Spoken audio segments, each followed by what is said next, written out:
গিটটা মারলেন। এটা গিট মারার পরে ফার্স্ট ক্লাস তাকে জিজ্ঞেস করা হয়েছিল সে বোতল কোথায় বাঁধছিল, এইখানে লাগাচ্ছিল।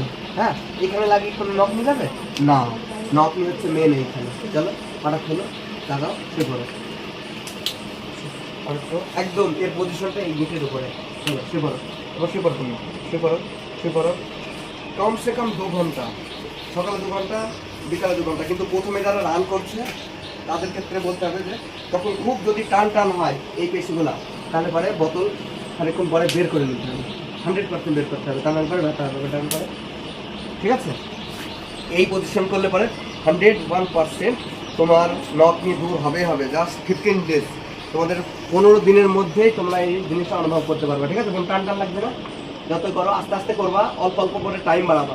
রাত্রিবেলায় দিয়ে শুয়ে থাকবা, ঘুম ভাঙবে আউট করে দেবা, আবার নতুন করে দিবা, ঘুম ভাঙবে আউট করে দেবা। ঠিক আছে, কোনো ধরনের মানে এমন করা হবে না যে এই বোতল যাতে বড় না হয়। এবার বোতলটার মধ্যে বসো, এটা এই বোতলে কিন্তু বালি ভুল ভরা আছে, এই বোতলে বালি ভরতে হবে 75 বছর, এইটুকু ভরতে হবে। ঠিক আছে, পুরো বোতল বালি ভরা হবে না, তাহলে পুরো বোতল বললে বলতে লোহা হয়ে গেল।